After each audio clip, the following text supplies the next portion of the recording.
You're about to play an unfinished level from The Last of Us Part 2.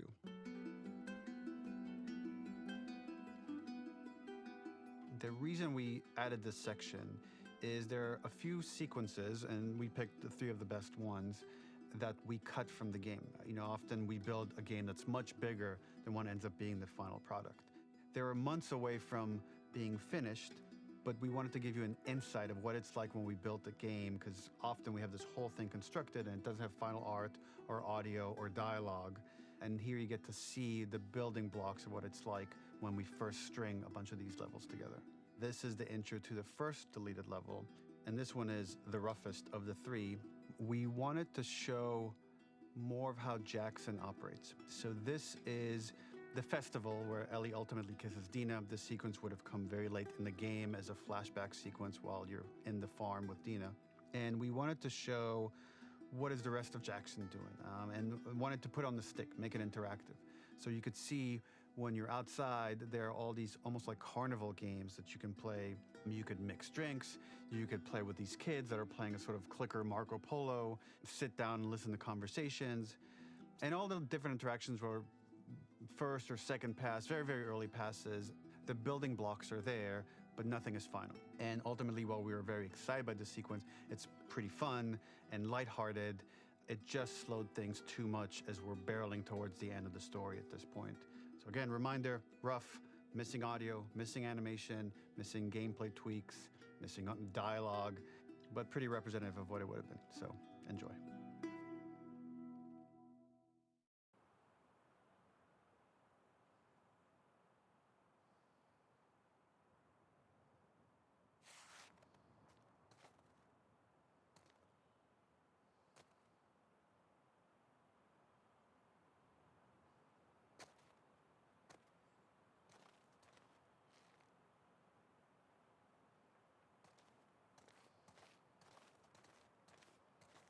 Originally, this level was going to transition us to farm.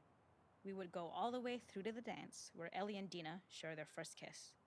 Then we would play through farm, and when Ellie plays the guitar at night, she would remember the Seth incident. So, the opening for this was a little tricky.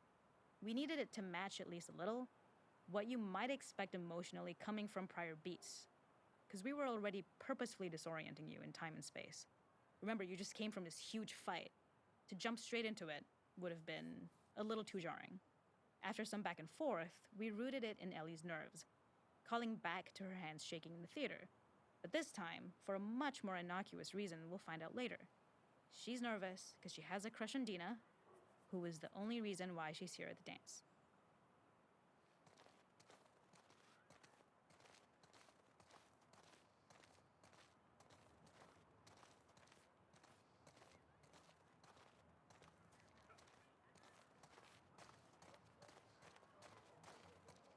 Something we really wanted to do was highlight the way their lives had turned upside down since she went down this path. We had this idea of recontextualizing all of our usual gameplay mechanics that were designed for really violent ends. The workbench, door bashes, throwable weapons, and even the infected, which is my personal favorite. Peppered throughout the level are moments of levity or shared history, all the while seeing how happy and mundane they all were before her huge revenge odyssey.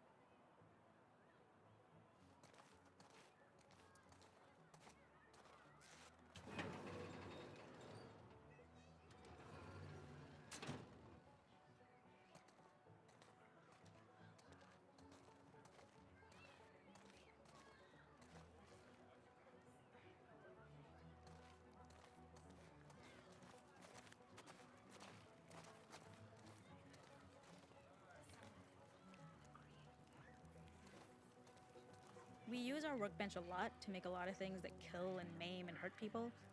Here, we had the silly idea of using the same field, harkening back to the same animations, using the exact same UI to instead fix a drink. Like the workbench, you could pick your base, and then you could add something to it. And at the time, we had some different reactions from Ellie based on how strong you chose to make the drink. Something we wanted to prototype, though, before it got cut, was picking up some ingredients around to add, like a lime or maybe a bottle of someone's favorite whiskey or salt, like you were earning upgrades. We also toyed with having Ellie carry around the drink you made and occasionally sip it, psyching herself up to go talk to Dina inside because she's nervous. It got too noodly though, because she would need to keep placing it somewhere before she did anything. So it would have ended up more trouble than it was worth.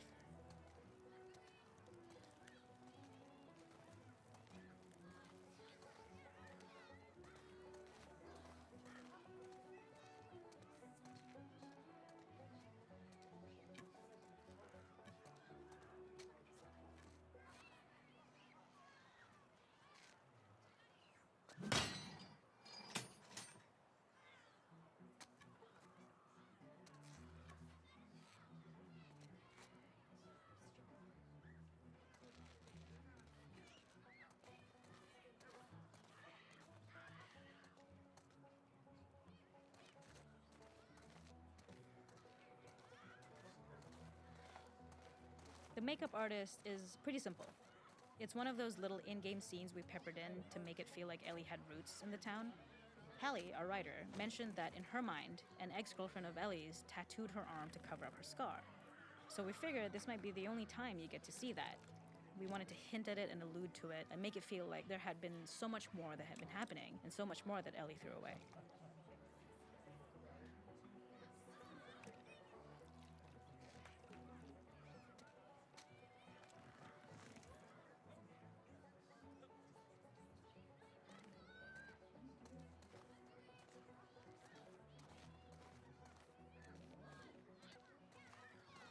This is one of my favorite sections because I think that it achieves both the slice of life aspect of Jackson while also being a stark reminder of how dark the world that they live in really is. To attract attention and curiosity, one of the kids was supposed to make this adorable, messed up little clicker impression, and the others would giggle. We tried a version where if you got close enough, the kid might try and follow you a little before turning back. Since clickers are blind and move by echolocation, for this game of messed up tag, Ellie must close her eyes and listen for when the children give themselves away. The thought was that these kids are in relative safety.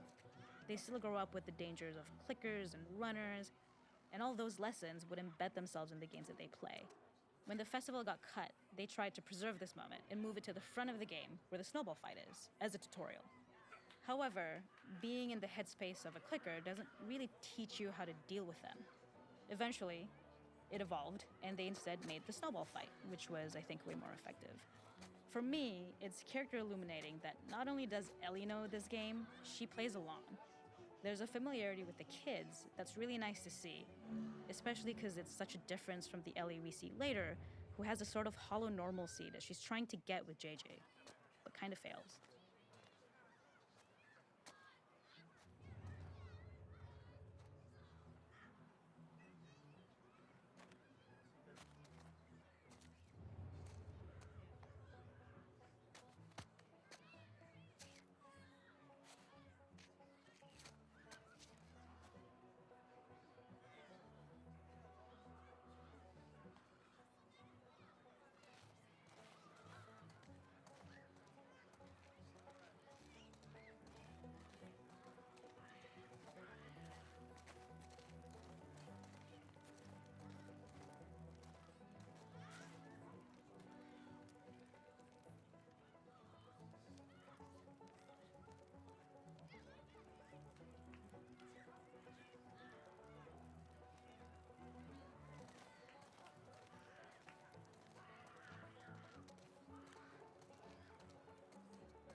There's a hidden spot at the back that was just a bit of fun.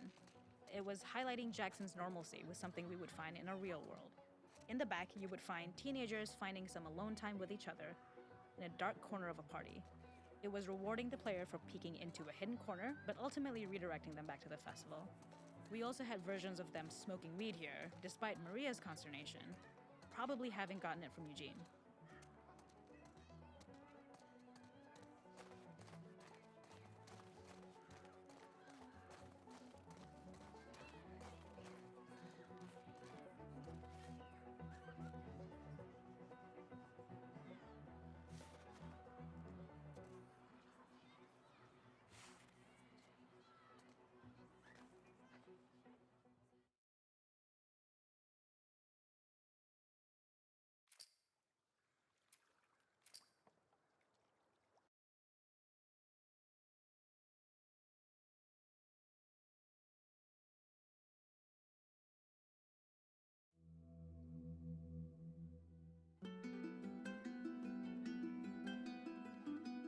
In this second deleted level, which is an extended sequence of the sewers in Seattle, this comes on the heels of where Ellie goes into a building and she survives an attack by stalkers and gets thrown out of a window and gets swept away by the current. And then we cut this section that used to be there in the final game.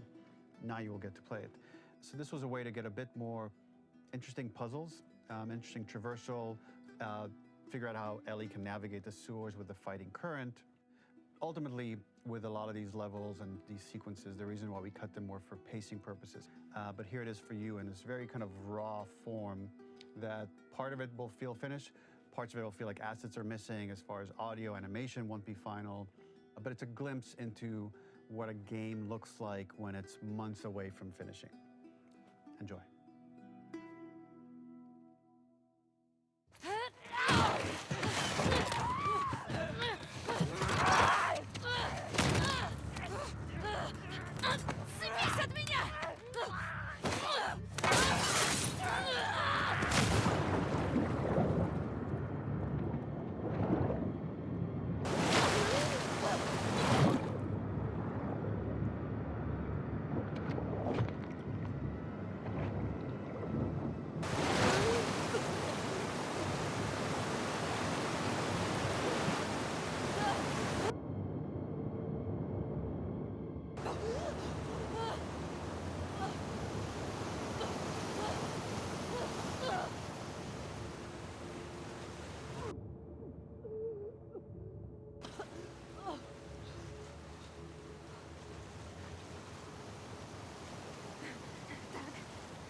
This level, internally known as Find Nora, was quite long in duration as we had to make Ellie traverse a far distance to the opposite side of downtown Seattle. The sewer section was originally longer than what we released the game with, approximately 10 minutes more. This was one of the few areas of the game that used water flow as part of a traversal puzzle. The player has to go upstream to use the current to get to the platform to reach the other side. We mostly cut this mechanic game wide, however it remained in essence in the section swimming to the aquarium as Ellie when you were avoiding the waves.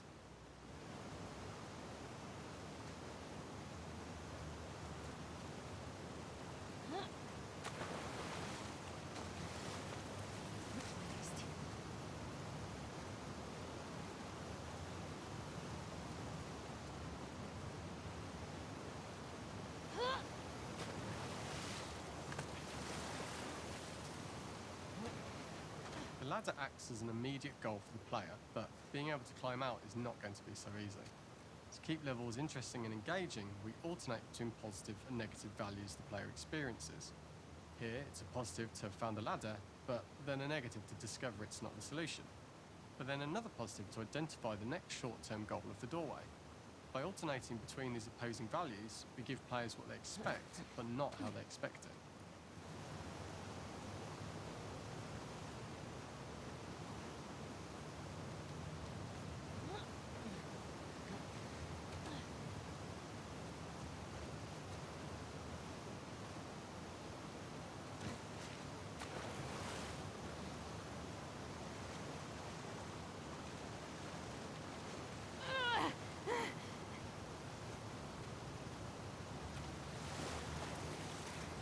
Почти получилось.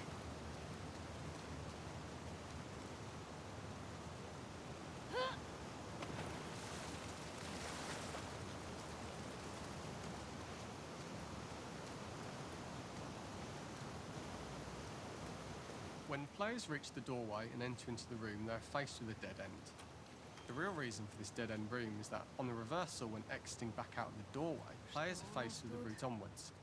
A pipe that they'd not been able to see when they were swept past it on the way in, and something that was hidden from view when on the side platforms. The intention here being that the only option is to go off the standard path in order to search for a way out.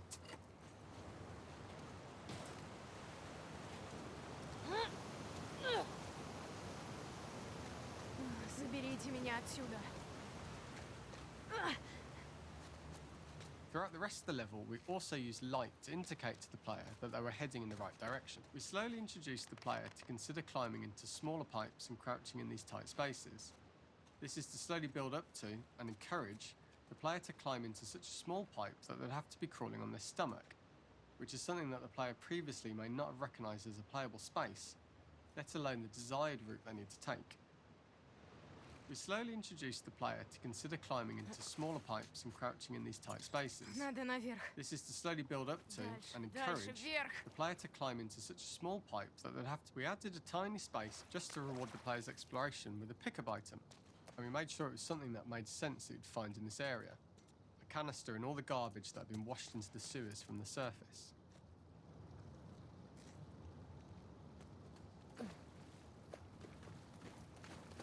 We loved the idea of making Ellie prone through a tiny, dirty pipe in order to get out, as it was a great opportunity to use our prone mechanic. A unique camera setup was created to support crawling in these pipes, as the standard prone camera is much higher above the player. We also created custom collision in order for Ellie to maneuver in these tight spaces easily. Initially, the oblong collision capsule around her character caused Главное issues держать crawling себя around в руках. corners. We put extra effort into the custom corner collision, so the movement experience is as smooth as the main game.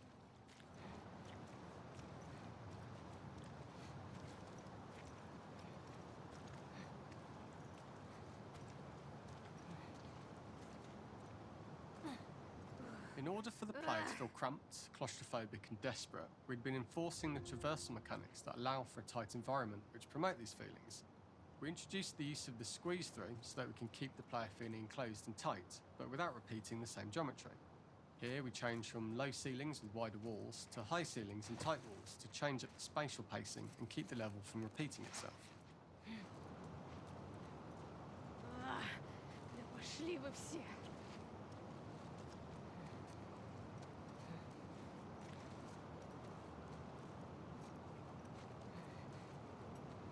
Вот где я точно не хотела бы сдохнуть.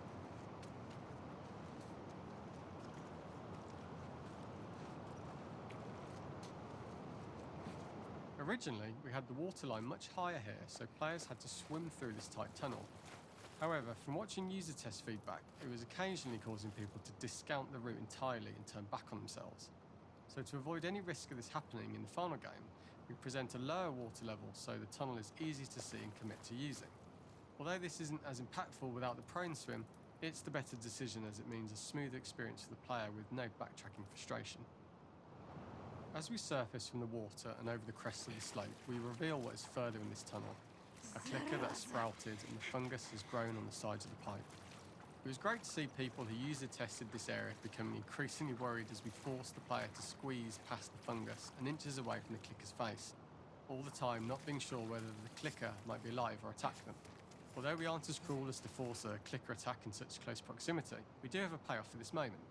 This clicker momentarily turned into Joel to show Ellie's PTSD from what happened to Joel at the start of the game. Ultimately, we decided to save this moment for the farm level, as it was more impactful there because it could become the centrepiece of that experience. Whereas in the sewers, we weren't able to make it as much of a narrative point and give it the breathing room and reaction time that it deserves, given the tight space.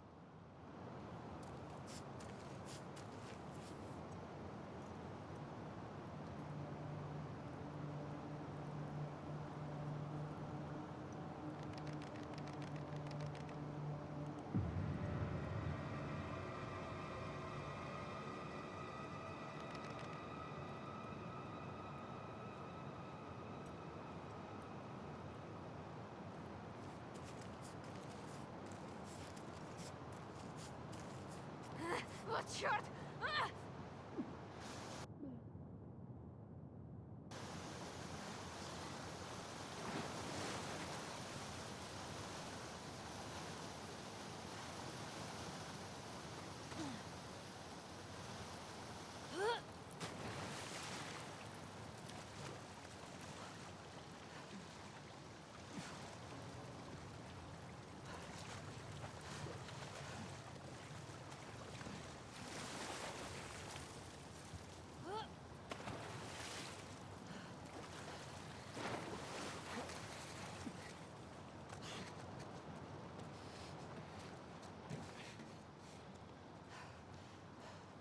Using this pipe was retained in the iteration we shipped with, as it's the last of the extreme methods Ellie has to undergo in order to escape the sewers, and what she will go through in her pursuit of revenge.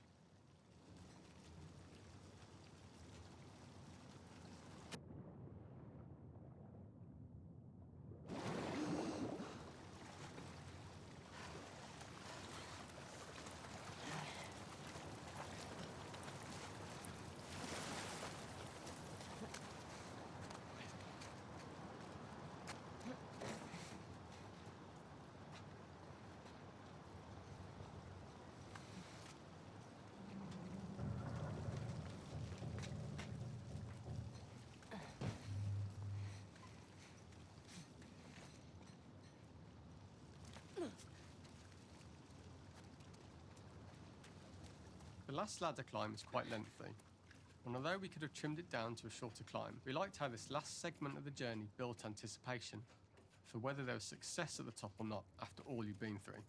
Ultimately, the ladder exits out into the subway station, which is how it connects in the final game. Ellie then has to find her way to the hospital from here, crossing paths with the scars for the first time.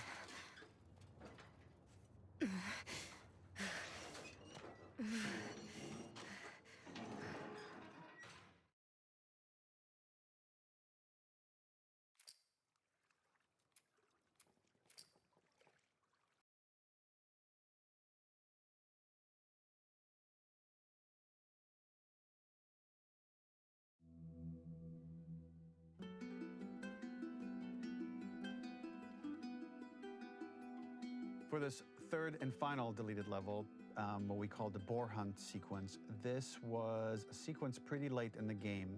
It was right after the whole Seattle Abby sequence where Abby spares Ellie. And then we wanted to come back into Ellie's story, but keep it a bit mysterious of how much time has passed, where is Ellie now? So we're coming in on Ellie and she's following a trail of blood. And we wanted to mirror in a way the deer hunt sequence from the first game, but this time do it with a boar. And there's something with Ellie that now she can't let go of this violence. She's pursuing it, even against this innocent animal. This was another opportunity to show how the violence that Ellie has experienced, the violence that she witnessed being afflicted onto Joel, is still sticking with her, and she's still experiencing these PTSD moments. This was a sequence that was pretty far along and was cut pretty late in production. Parts of it are still really rough, but the gameplay, the building blocks were all there. I think you'll have fun to see, like, again, a rough, unfinished sequence that you can play. You can see all the way to the end, and including a cinematic that we end up cutting. And the remnants of the sequence ended up being mentioned in Ellie's journal. So this part of the story that we developed still made its way into the game as kind of optional stuff that you could read about, but here you get to experience it. So as a reminder, this is pretty rough, months away from being finished, but you get to see it now.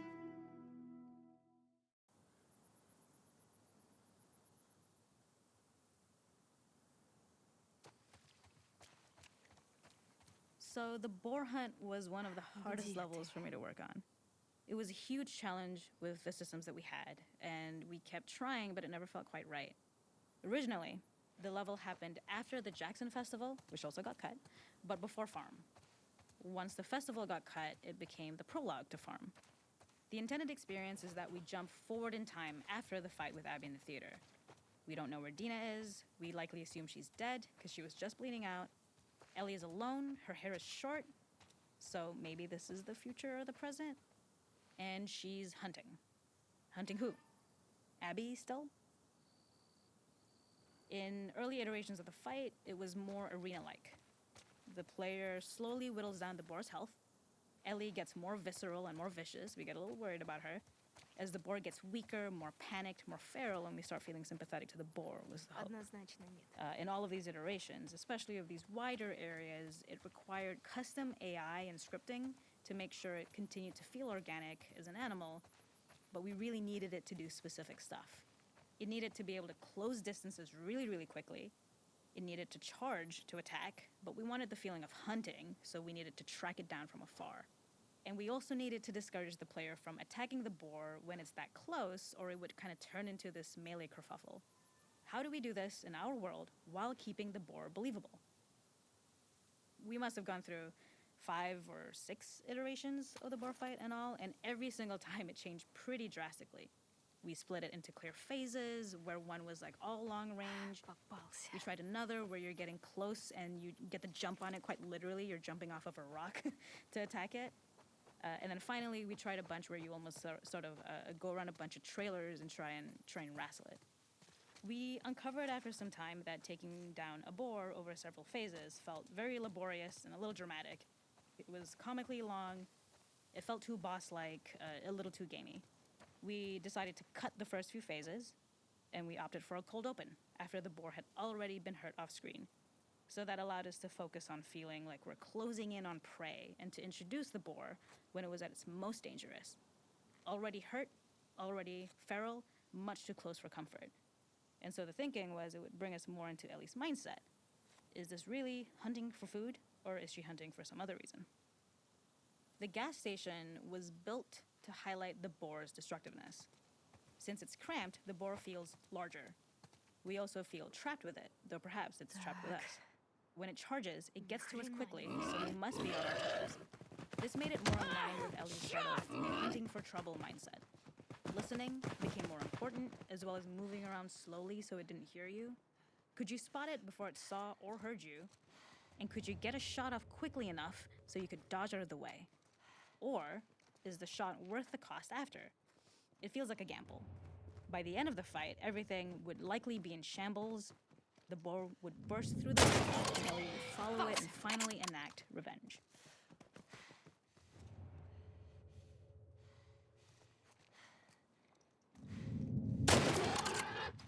Ну все. Некуда бежать.